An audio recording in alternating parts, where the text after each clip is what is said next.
Hello and welcome to the Rachel Pontillo Show. I am your host, Rachel Pontillo, and today I am here with the gorgeous and so wise and gentle Zinnia Gupte of ShaktiPriestess.com. Zinnia is such a powerful leader in sacred feminine leadership. She is also the author of books including Messages from Shakti. She's also the creator of the Goddess Power Cards, which we are going to talk about today as well. But what's so special about Zinnia and why I wanted to have her on the show with us today is that she truly believes that inside every woman there is this magnetic force and fountain of power and joy that is just waiting for her to be brave enough to touch it. She can create anything with this power, a life she loves and deserves, that's full of joy, passion, and purpose. Doesn't that just sound delicious? And don't you want that for yourself? I know I do. I know we all do. Please welcome Zinnia Gupte. Hi, Zinnia. Thank you so much for being with us today. Hi, Rachel. It's an honor to be here. I'm very excited about talking to you. Well, I'm excited to talk to you, and I'm so excited to share your message with the world. I have read your books, and I have your amazing Goddess Power Cards, which we're going to talk about today. And I'm just very grateful to have you. So, I'm grateful too. Thank you. wonderful. Let's talk about the Goddess Power Cards. But before we do that, I want to talk about really the why behind all of this. And we've talked about this. We've talked about the importance of bringing back awareness of the sacred feminine and of the divine feminine energy and the female aspect to God to our culture, because in these times it's such a contrast to what we're experiencing. Can you say a little bit more about that before we dive into the cards? Of course. No, I think it's a great question. And as you said, we've been living with a certain reality. We've been conditioned into thinking that there's a masculine model of control and domination and order and hierarchy. And that's a very outdated model. The feminine model is much more collaborative. It's called the feminine collaboration model. It's based on abundance. There's enough food for everyone. It's based on sharing. The sharing economy is that the more we give, the more we have. It's not the opposite. It's not the more we have. It's the more we give. That power exponentially creates itself. And it's based on compassion and nurturing and receptivity and love and sharing and giving. And many of those characteristics and qualities have been culturalized as weak and so unnecessary that we'll just be trampled over if we're constantly giving. But what the feminine knows is she's constantly giving because she has an endless supply from what she's receiving from. There's no end to her power. And with this reality that we are kind of awakening to that's no longer relevant is that it's a conditioned reality based on lack. There's not enough. We've got to compete for the resources. We've got to kill off other people. Someone has to be wrong in order for me to be right. This new feminine energy doesn't believe in that. Everyone has a voice. Everyone can have multiple possibilities. We can all live in a humane, cooperative society, and we can all have our needs met. So that's what's so provocative and compelling about this new feminine model. It's like, really? Everyone can live in harmony? Yes. But we've got to try. We've got to try to make laws and institutions and people allowing this model to come in. Absolutely. And I always want to pay homage to the women who have stood so strong for women's rights in the 1960s, back, in the turn of the 20th century. The women's suffragist movement leaders, they sacrificed so much, and they led and they endured such persecution for standing for this feminism. But I want to offer, and I know you agree, that the type of feminism that we're looking at right now, it's not the model that is, we have to take over the men. Right. That's not what this is doing. when we're talking about equality, it doesn't mean that we are exactly the same in every way, because we're not. We're biologically different. And I know that science has changed things, and people are able to experience masculine and feminine in different ways now in their lives. But the fact of the matter is that biologically there are males, biologically there are females, and there are female and male energies in just about everything in nature, in the universe.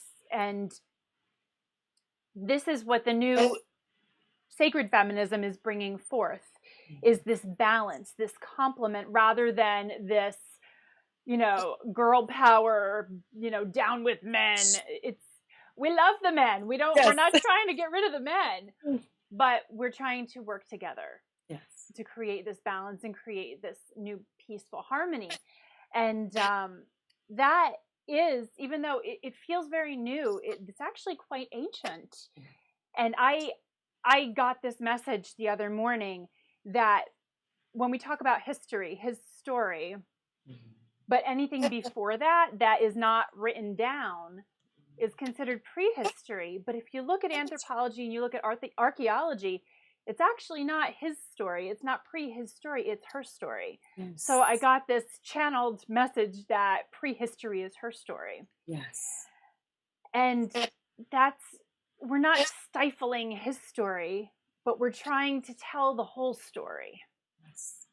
So I really feel that your work, and you do a lot of things. You speak, you write, you mentor, you're a priestess, you have students who you mentor, you do all this beautiful work to help bring knowledge of the sacred feminine, of the feminine aspect of God into women today, so that they can feel that strength and that confidence and that safety within themselves.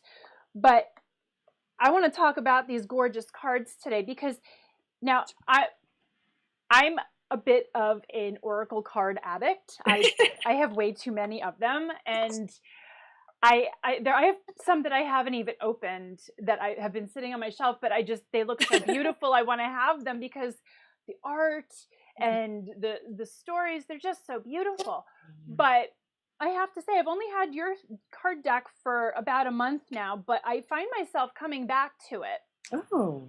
Because it's not, yes, it includes goddesses from just about every pantheon in mythology, different mythologies, whether it's, ancient Egyptian or Roman or Greek or Celtic, or even Christian and Hebrew. You've covered everyone, which is beautiful, because no matter what culture you come from, no matter what religion you come from, there's a goddess that you can relate to, and it connects you all back to the one source. But this is not just goddesses that, you pull a card and you read the little book and you're done. You've incorporated so many different modalities of healing into this deck. I just want to hold up, we have Artemis here. This was the first card, as I just shuffled, the Virgin, the Huntress. But for everybody who's watching on the video, and if you're not watching on the video, come to rachelpontillo.com and watch the video. We have flowers. You've incorporated the Bach flower essences into these cards. You also have the tarot. This is the card of the Fool, which is the beginning of any journey. How appropriate that we've pulled this for today. And you have planet, you have herbs, you have numerology on here.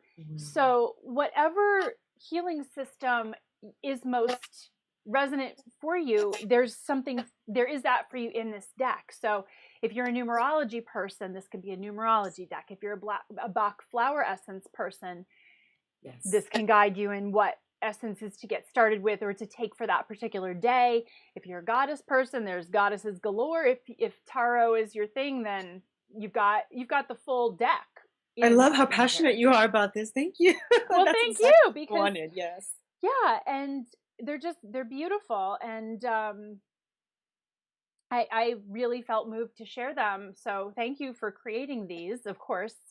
But I would love to know, what would you like to share with our audience today about these beautiful cards, what do you want them to know? Absolutely. And of course, So where can they buy them? where can they buy them? Of Yes. course. So you can go to I'll share the link with you. Okay, You we can can get put them it on in the Etsy. blog post. Yes, and you can share them on Etsy. You can buy them Okay, on Etsy, Etsy. and you can also buy them soon on Amazon. Perfect. So you can just Google Goddess Power Cards, and they should come up either on Etsy or Amazon. But what I love about the cards is that, as I said to you before when we were talking earlier, um, when the goddesses came to me, as they always do, they wanted to reach as many women as possible because they know women need them right now. And they know that there's this template that's absent in our culture and current society of this beautiful, gorgeous, spiritual, material woman in all her power and glory, and shining her joy, her light, her gifts on her path, leading the world.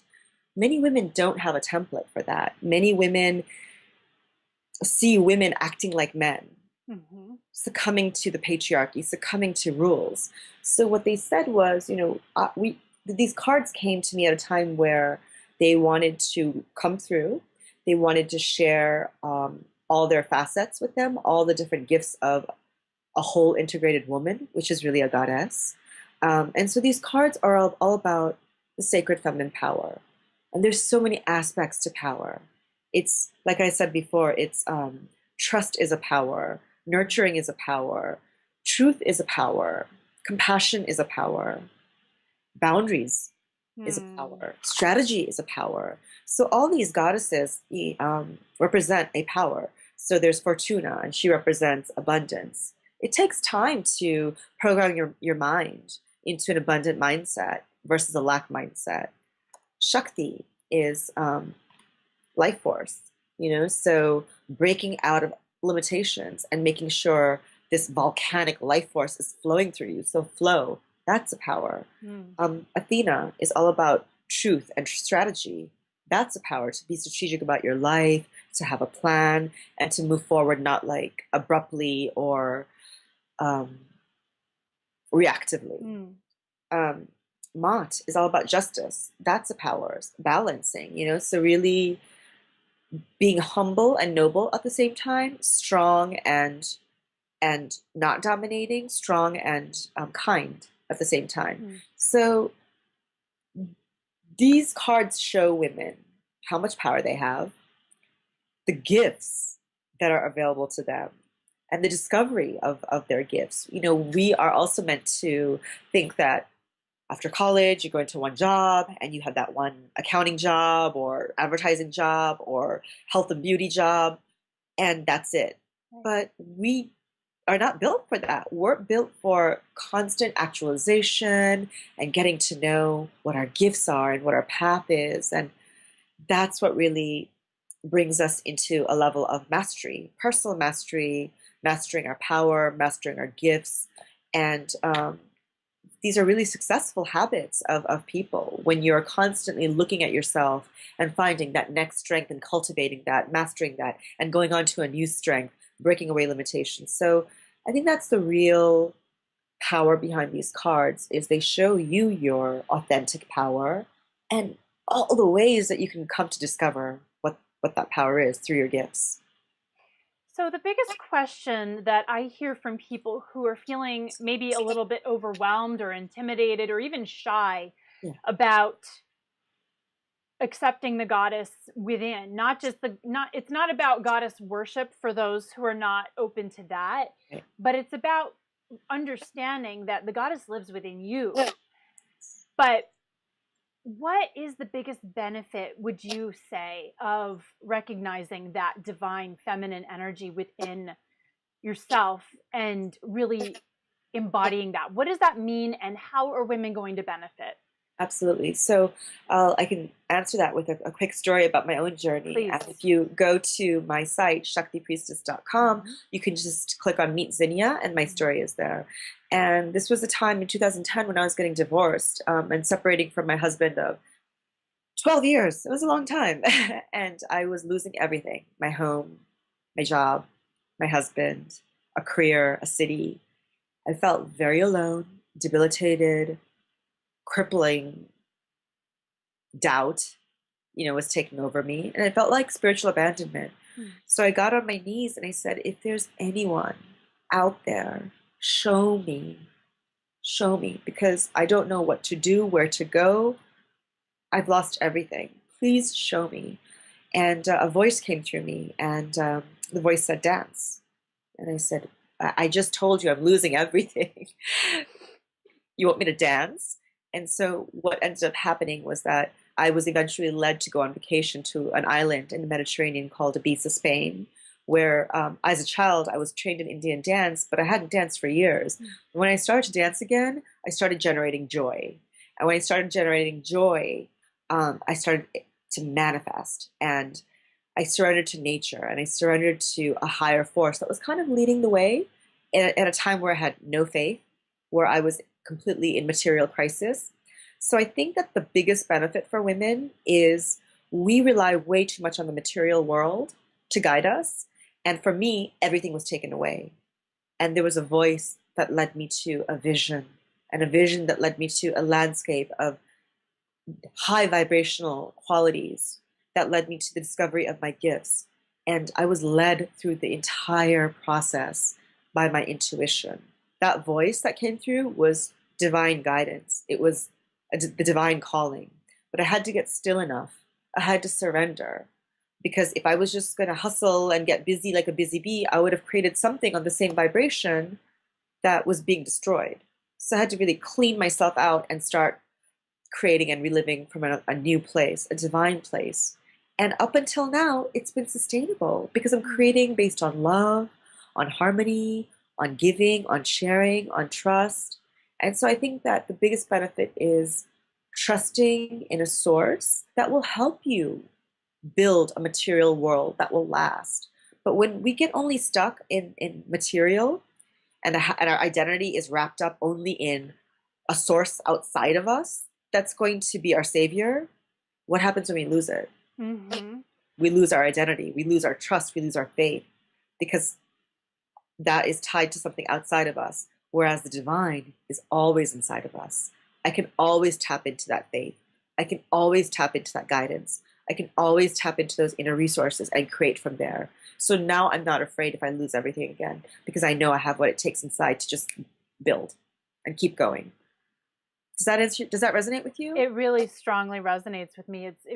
It's very powerful because we live in this material world, we do, and this need for things and this need for approval and validation and permission Mhm. outside of us Mhm. has caused really so much competition, Yes. not just with other people, but with ourselves. It leads us to feel that we're never good enough even for ourselves. And we're first seeking approval, not just from others, but first from ourselves, because we've been so conditioned to believe that that we always have to be fact checked, or we can't say something we feel because, oh, there might be a conflicting study about that somewhere, Right. or it's, and I'm not anti-science, I don't want that to come through at all, but when we rely on things like statistics to validate our intuition or our actual life experience, that to me is where I feel a big disconnect, Yeah. and I see a big disconnect for a lot of women that I work with in my practice. Okay. So what you're describing, I mean, your story is incredible, and thank you so much for sharing that. But how did you find that faith? I mean, yeah, you heard a voice, you were guided to dance, which is so powerful. But what do you say to the women who are deathly afraid of that surrender? How how do they get started? How do they feel that fear and validate that fear, but push through anyway? Yeah, that's a wonderful question. I think it is on the minds of millions of women. And so for me, faith was very much a part of my culture. As you know, I'm a priestess of Shakti. My mother, my aunts, my grandmother, my great grandmother, great great grandmother, great great great grandmother. Wow. So I saw yeah, it's my lineage. It was passed down to me. So at a very young age, I saw my grandmother give everything over to the goddess. From I remember there was a neighbor that made fun of my grandfather who hadn't received the company car. He had received a loan, and she was humiliated by a neighbor. The neighbor was mocking her husband, my grandfather. Mm. So she said, I didn't. I remember her praying to the goddess, and she said, I didn't have an answer. I'm surrendering that you will answer this. 1 month later, a car came. So I think that what my grandmother taught me as I was growing up in a very Americanized masculine world, trying to, come to grips with my own inner conflicts about sacred femininity and masculinity, was that faith is a practice. Surrendering is a practice. Her name was Sadhana. Sadhana means devotion. Mm. Devotion is a day-to-day practice. So for women who are scared to connect, for women who are scared to pray, a simple prayer is show me. Show me. Show me a miracle. So ask a force higher than you to show you something that you would never have faith in. And you will be either shown like a penny or a peacock feather or an angel feather. And the next day you say, okay, can you help me with my confidence? And then just like let go of that. And I guarantee you, in a few hours to a few days, you're going to start seeing books on confidence. You'll start meeting people who talk about confidence. You might get emails in your inbox about, "Hi, I thought of you and I saw this. This is a new program on confidence." Wow. And the next day, you say, or maybe you don't want to do it every day. You can do it the next week, and you say, "Show me what pink is," and then you will see. Pink means compassion. Pink means love. So you can really play with this. It's not Mm. it's not serious. It's not hardcore. There's no right way. You're not going to get punished. And I think that that's the kind of block and barrier that women have with spirituality. It's not religion. You're not going to get punished. It's the more you pray, it's not God coming closer to you. It's you coming closer to yourself. Yes.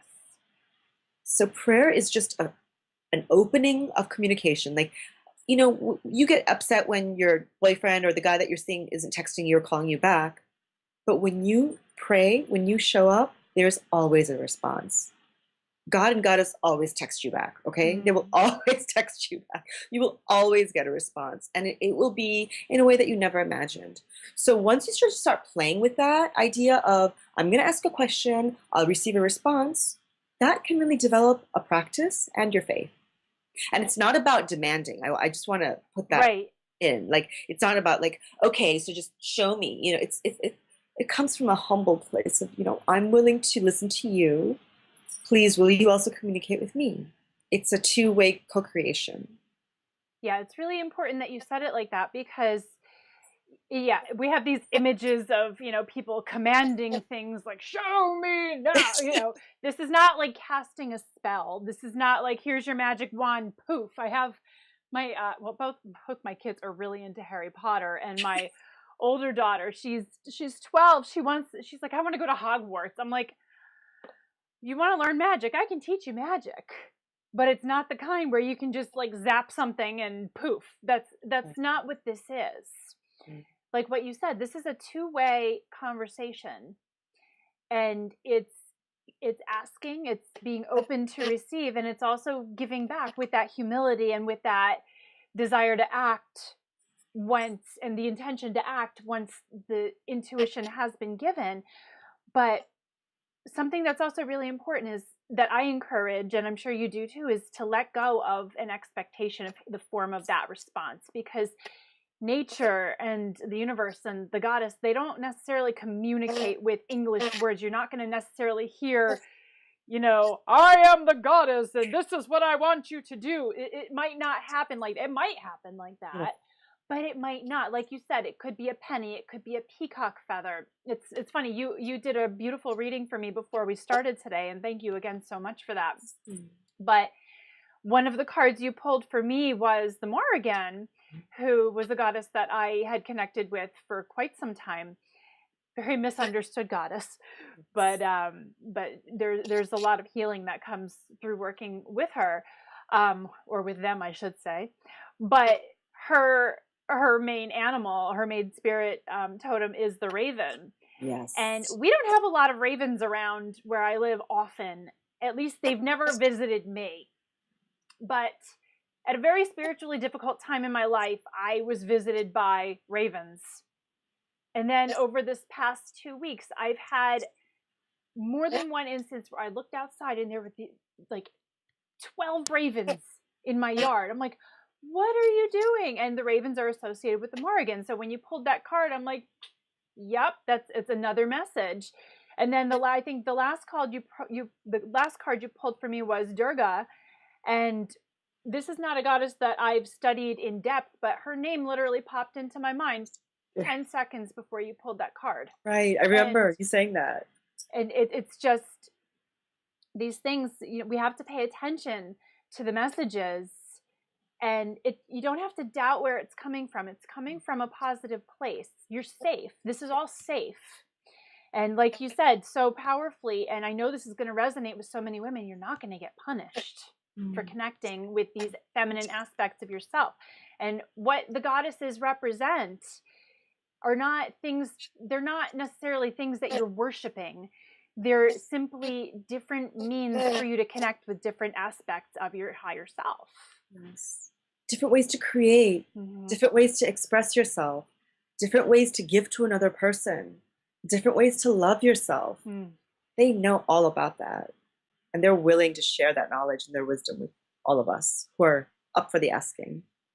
You were talking about the ravens, and that's really synchronicity. Like when you really start to get into this stuff, it sings to you. So when you start developing that practice, you're literally entering a field, a vibrational field. It's, Hay House, the spiritual publishing house, talks about it all the time with Abraham Hicks, the vortex, right? So different people call it different things. It's the same. It's a vibrational field that it's so high frequency that things just manifest very quickly when you're on that high frequency. So when I was manifesting, because the divine had asked me to dance, I was vibrating on joy. Joy is a very high frequency.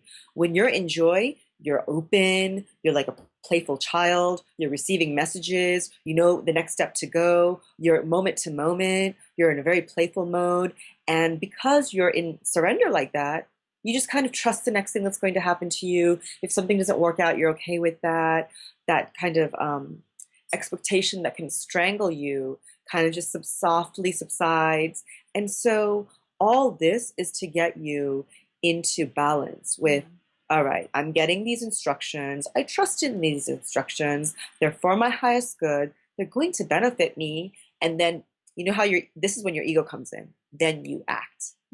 That's the missing piece. If you're just constantly listening and meditating and not acting, that's not good either. You're not in balance at that moment. So your ego can really be used when it's an inspired action, not in fearful action, not in reactive action, but it's like, okay, I've checked in, I've pre-responded, I've tuned in, I'm tapped in, I'm aligned, I'm clear. Now I'm going to act. And that's when you manifest things that are going to last. That's when you meet the man that's going to really show up in a powerful way for you.